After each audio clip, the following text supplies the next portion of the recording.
हजरत मूसा अलैहिस्सलाम एक दिन अल्लाह के साथ मुलाकात करने के उद्देश्य से कोहत पहाड़ की ओर चल पड़े। कोहत पहाड़ पर पहुंचकर खुद अल्लाह पाक रब्बुल आलमीन गैबी आवाज के जरिए मूसा अलैहिस्सलाम से बात करने लगे। मूसा अलैहिस्सलाम ने कहा, हे अल्लाह, मैं यह जानना चाहता हूँ कि जन्नत में मेरे साथ कौन होगा। तब अल्लाह पाक रब्बुल आलमीन ने कहा, है मूसा, बनी इज़राइल में एक कसाई है जो तुम्हारे साथ ही जन्नत में जाएगा और तुम्हारे साथ रहेगा। तब मूसा अलैहि सलाम ने कहा, है अल्लाह, आपने मुझे कहा है मूसा, आज तुम घर जाओ, कुछ दिन बाद मैं बुलाऊंगा और उस कसाई का पता बता दूंगा। तब मूसा अलैहिस्सलाम ने अल्लाह पाक के इस आदेश को सुनकर घर लौटने का फैसला किया। इस तरह कुछ दिन और बीत गए। एक दिन हजरत मूसा अलैहिस्सलाम सफर के लिए निकल पड़े। जब वह रास्ते में जा रहे थे तो एक महिला उन्हें रोते हुए खड़ हुई मिली। वह महिला मूसा अलैहिस्सलाम को देखकर उनके पास आई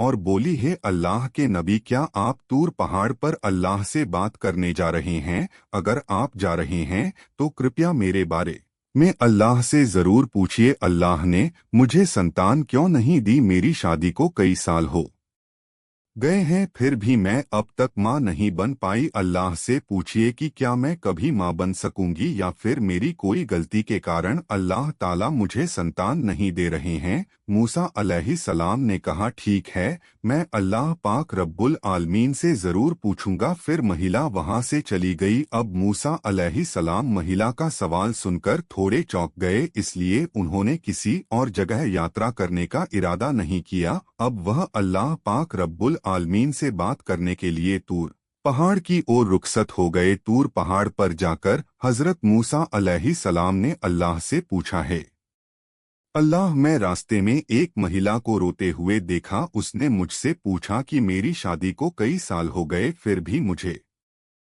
संतान क्यों नहीं मिली। तब महान अल्लाह पाक रब्बुल आलमीन ने गब से आवाज में कहा, है मूसा, तुम उसे बता दो कि उस महिला की किस्मत में संतान देना नहीं था, इसीलिए वह इतने सालों बाद भी मां नहीं बन सकी। बेटा या बेटी अल्लाह के द्वारा ही दी जाती है और जो अल्लाह ताला देता है वही मिलता है। यह सुनकर मूसा अलैहिस्सलाम घर की ओर लौटने लगे। घर जाते हुए उन्होंने उस महिला का ख्याल किया और इसलिए उन्होंने सीधे घर ना जाकर उस